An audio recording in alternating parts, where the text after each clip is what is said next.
सर्दी बुखार और जुकाम की तरह ही डायरिया भी एक बहुत ही कॉमन प्रॉब्लम है और आम समस्या है। और बहुत सारे लोगों ने इस समस्या को हमेशा महसूस जरूर किया होगा। डायरिया मतलब कि दस्त होना, और जिन्हें ये प्रॉब्लम हुई है वो समझ सकते हैं कि किस तरीके से पेट में ऐंठन होती है और किस तरीके से पतले पतले दस्त निकलते हैं या लूज मोशंस होते हैं।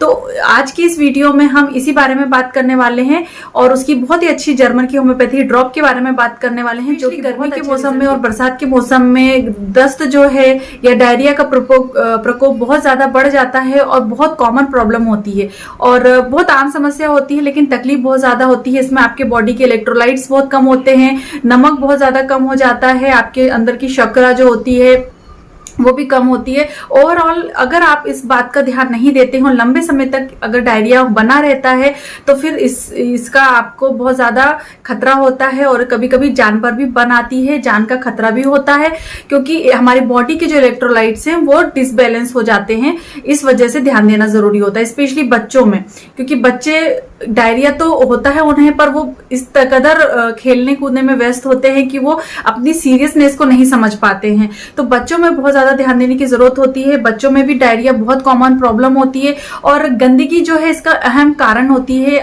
गंदगी की वजह से ये समस्या अक्सर बहुत जल्दी हो जाया करती है। दूषित वातावरण, दूषित वाटर, दूषित भोजन या बासा भोजन खाने की वजह से और कुछ बैक्टीरिया वायरस की वजह से ये प्रकोप होता है। तो चलिए ज्यादा देर न करते हुए हम इस वीडियो को आगे बढ़ाते हैं और जानते हैं कि डायरिया आखिर होता क्या है, कितने प्रकार का होता है, उसके कॉजेस क्या होते हैं और बहुत अच्छी होम्योपैथी यानी कि जर्मन होम्योपैथी मेडिसिन के बारे में हम आज इस वीडियो में बात करने वाले हैं डिटेल में। तो एंड तक जरूर इस वीडियो के साथ बने रहिएगा। चलिए वीडियो स्टार्ट करते हैं।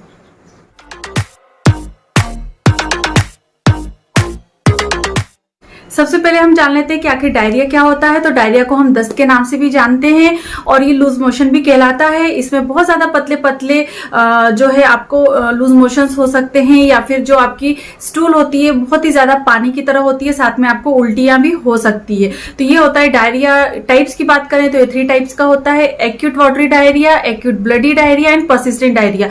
एक्यूट वाटरी डायरिया में बहुत ज्यादा पतले पतले दस्त होते हैं और ये दस्त कई घंटों तक और कई दिनों तक भी रह सकता है और कॉलरा इन्फेक्शन की वजह से आपको ये दस्त हो सकते हैं। दूसरा जो टाइप होता है एक्यूट ब्लडी डायरिया। इसमें आपको पतले दस्त होते हैं, साथ में आपको वहां पे खून के भी कुछ दिखने को मिल सकते हैं, कण देखने को मिल सकते हैं और ये जो होता है इसे पेचिश के नाम से हम जानते हैं। तो एक तरीके का ये डायरिया होता है जिसमें पेट में बहुत ज्यादा मरोड़ होती है और बहुत ज्यादा तकलीफ होती है। और पर्सिस्टेंट डायरिया जो होता है ये काफी लंबे समय तक चल सकता है, पतले दस्त होते हैं और 14-15 दिन से भी ज्यादा ये चल सकता है। तो ये इसके कॉजेस की बात करें तो बहुत सारे कारण होते हैं। सबसे पहला कारण तो यही होता है कि अगर कहीं पर भी आप दूषित चीजों को ले लेते हैं या दूषित खाना या भोजन लेते हैं या दूषित पानी का इंटेक कर लेते हैं तो इसकी वजह से आपको डायरिया हो सकता है। यात्राओं के दौरान जब हम बाहर कहीं जाते हैं तो इधर उधर का कुछ खा पी लेने की वजह से इन्फेक्शन हो जाता है, एक ये कारण होता है। गर्मियों के दिनों में और ज्यादा नमी वाले स्थानों में भी डायरिया की समस्या हो सकती है। अगर आपको आपके जीआईटी ट्रैक्ट में यानी कि गैस्ट्रोइंटेस्टाइनल ट्रैक्ट में अगर किसी तरीके का इन्फेक्शन हो जाता है, वायरल इन्फेक्शन हो चाहे बैक्टीरियल इन्फेक्शन हो, तो इसकी वजह से भी आपको डायरिया या दस्त लग सकते हैं। कुछ एंटीबायोटिक्स के सेवन की वजह से या कुछ ऐसी मेडिसिन का सेवन करने से जिसकी वजह से आपको डायरिया लग सकते हैं, जिससे कि आप पेट साफ करने के लिए अगर कोई मेडिसिन लेते हैं तो उस दौरान भी ऐसा होता है। रोटा वायरस एक ऐसा वायरस होता है जिसकी वजह से या जिसकी इन्फेक्शन की वजह से बच्चों में अक्सर डायरिया के सिम्टम देखने को मिल जाते हैं। छोटे बच्चे जिनको दांत निकलने की प्रोसेसिंग हो रही है तो उनमें भी डायरिया बहुत आसानी से देखने को मिल जाता है। उन बच्चों में दांत में वो कुछ ना कुछ दबा के रखने की उनकी इच्छा होती है, कोई भी चीज वो चबाते रहते हैं, बहुत ज्यादा इरिटेशन होता है और अक्सर बच्चे बहुत ज्यादा रोते हैं ऐसी कंडीशन में। तो ये कुछ सिम्टम होते हैं। पानी, दूषित पानी या बासा कुछ खाना अगर आप खा लेते हैं ना, तो ये फूड पॉइजनिंग की वजह से भी होता है। इरिटेबल बाउल सिंड्रोम की वजह से भी आपको ये समस्या हो सकती है।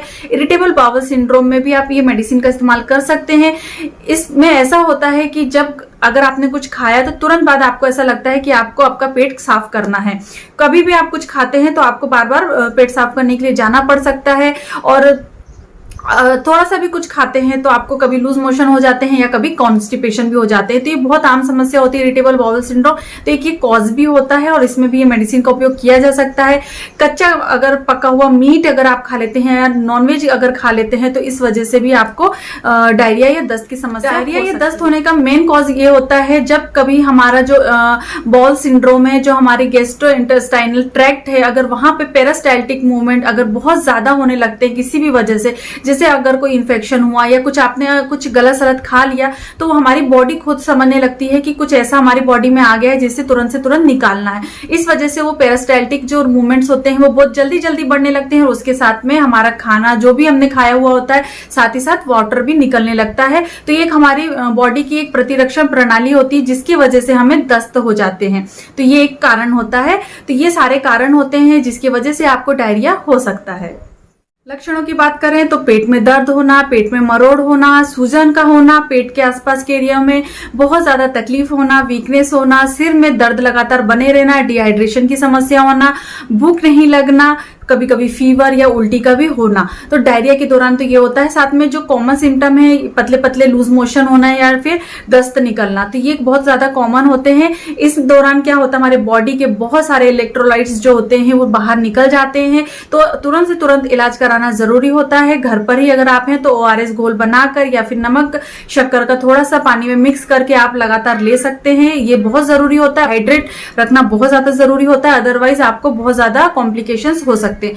ये कुछ कॉमन सिम्टम होते हैं। चलिए बात करते हैं कि आज हम किस बारे में बात करने वाले हैं। तो आज की इस वीडियो में मैं, जैसे कि मैंने पहले की वीडियो में बताया था कि मैं रेकवेक, डॉक्टर रेकवेक की जो मेडिसिन की सीरीज है उस पर बात करने वाली हूँ। तो आज उसी सीरीज के बारे में बात करने वाली हूँ।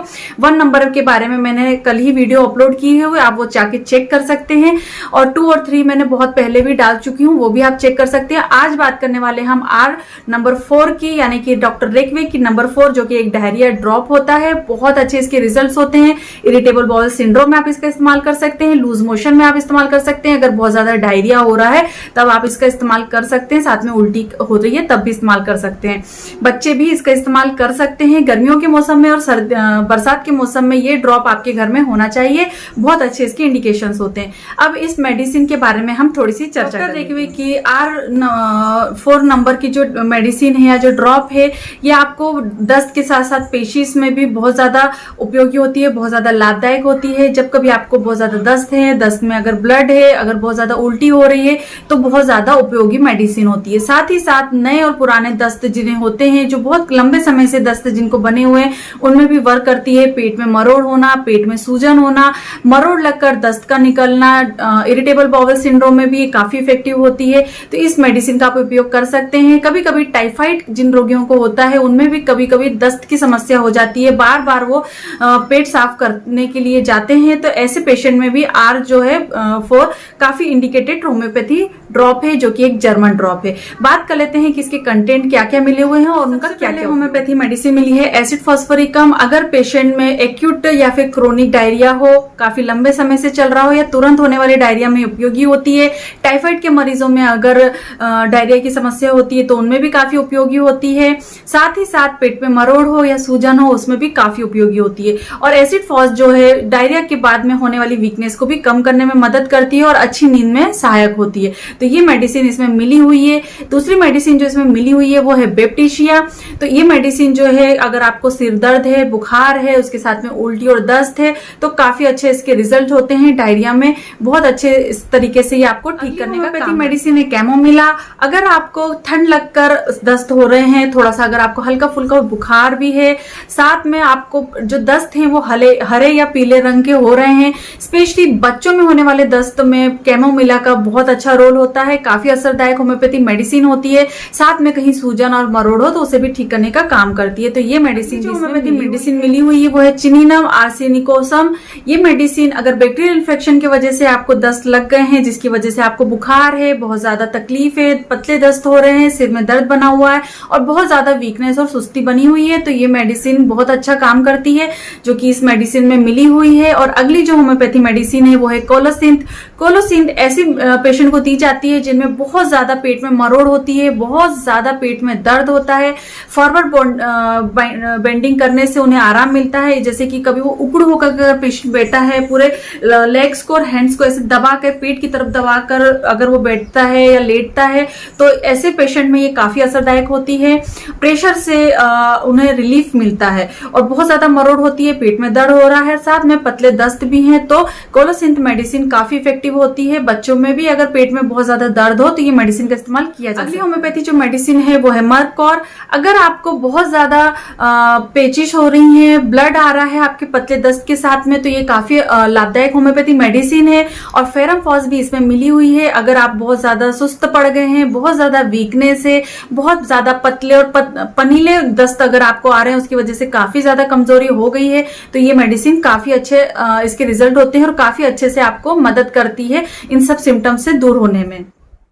अगली होम्योपैथी जो मिली है वो है ओलिएंडर। अगर बहुत ज्यादा पेट में गैसेस बनती हैं, दस्त बहुत ज्यादा हो रहे हैं, बहुत ज्यादा आवाज के साथ में अगर दस्त निकलते हैं और बहुत ज्यादा गैसियस दस्त अगर हो रहे हैं तो ओलिएंडर काफी हेल्पफुल होती है।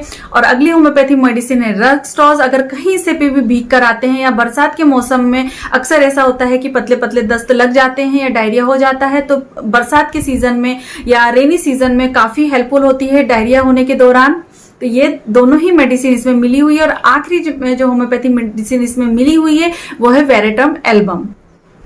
ये मेडिसिन गर्मियों के मौसम में होने वाले पतले दस्त में काफी ज्यादा सहायक होती है। गर्मियों के मौसम में जब भी कभी आपको ऐसा हो कि दस्त लग गए हैं और पेशेंट बहुत ज्यादा कमजोर हो जाता है, बहुत ज्यादा पनीले दस्त निकल रहे हैं, तो वेरेटम एल्बम को अलग से भी दिया जा सकता है। काफी अच्छे इसके रिजल्ट होते हैं। तो इतनी सारी होम्योपैथी मेडिसिन से मिलकर बहुत अच्छे कॉम्बिनेशन में इन मेडिसिन को मिलाकर R4 को बनाया गया है। डॉक्टर रेकवेक की नंबर 4 मेडिसिन डायरिया ड्रॉप जो कहलाती है, इस सारी मेडिसिन का एक बहुत ही अच्छा कॉम्बिनेशन है। बहुत अच्छे इसके रिजल्ट्स होते हैं। और इसकी प्राइस की बात करें तो 220 तक इसकी प्राइस होती है। मैंने इमेज शो कर दी है, आप उसको देख लीजिएगा कि किस तरीके की होम्योपैथी मेडिसिन है।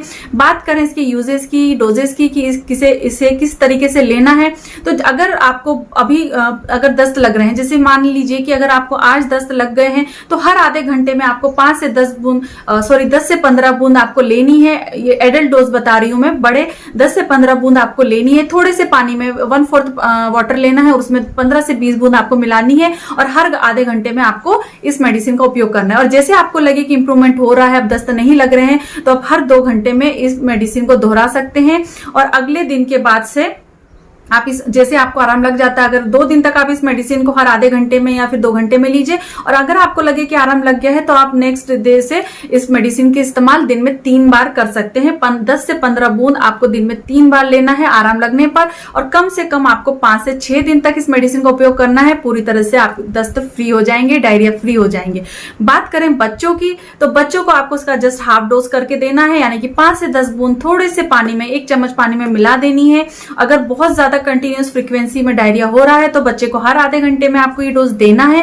और अगर थोड़ा सा आराम लग जाए तो हर 2 घंटे में देना है। और जब लगे कि बिल्कुल भी ठीक हो गया है तो 2 दिन तक और मेडिसिन को एक्सटेंड करना है। और दिन में 2 या 3 बार आपको बच्चे को ये मेडिसिन को देना है। डोज आपको जस्ट हाफ करके देनी है। इरिटेबल बाउल सिंड्रोम में भी आप इस मेडिसिन का उपयोग कर सकते हैं। एडल्ट डोज जो है वो 15 से 20 बूंद है, जो दिन में 3 बार लिया जा सकता है। और बच्चों को 5 से 10 बूंद दिन में 3 बार दिया जा सकता है। और काफी लंबे समय तक अगर डायरिया चला आ रहा है तो ऐसे कंडीशन में आप 15 से 20 बूंद का सेवन दिन में 3 बार कर सकते हैं। और आराम लगने पर धीरे धीरे करके आप इस मेडिसिन को स्किप कर सकते हैं। बहुत अच्छे रिजल्ट होते हैं इस मेडिसिन के डायरिया के केसेस में। और टीथिंग चाइल्ड में भी आप इस मेडिसिन का इस्तेमाल कर सकते हैं। ये मेडिसिन जो है वो आपको किसी भी होम्योपैथी शॉप में इजीली अवेलेबल होती है। आप ऑनलाइन परचेज भी कर सकते हैं, इस्तेमाल कर सकते हैं। तो होपफुली आपको आज का मेरा ये वीडियो पसंद आया होगा। और यदि अच्छा लगा है तो प्लीज लाइक और शेयर करना बिल्कुल मत भूलिए। और अगर आप मेरे को अगर किसी भी तरीके की बीमारी के बारे में जानकारी चाहते हैं तो आप मेरे किस चैनल पर जाके वो वीडियोस देख सकते हैं। डिजीज से रिलेटेड, बीमारी से रिलेटेड वीडियोस देख सकते हैं जिसके बारे में मैंने बताया है। और उसकी मेडिसिन भी बताई और किस तरीके से उपयोग करना है वो भी बताया है। कमेंट सेक्शन में भी आप मुझसे कोई भी किसी भी प्रकार की जानकारी जान सकते हैं और मुझसे बात कर सकते हैं। तो आशा करती हूँ आपको आज का ये वीडियो पसंद आया होगा। और इसी तरह मैं अच्छी अच्छी सी वीडियो के साथ में आती रहती हूँ। इसके बाद मिलूंगी मैं नेक्स्ट वीडियो वीडियो में। तब तक के लिए बाय बाय, अपना ध्यान रखें और खुश रहें। और साथ में मेरे चैनल को सब्सक्राइब करना बिल्कुल मत भूलिए। नीचे ही रेड बटन है, उसे जरूर क्लिक करें, साथ ही में बेल आइकन को भी जरूर प्रेस करें। धन्यवाद।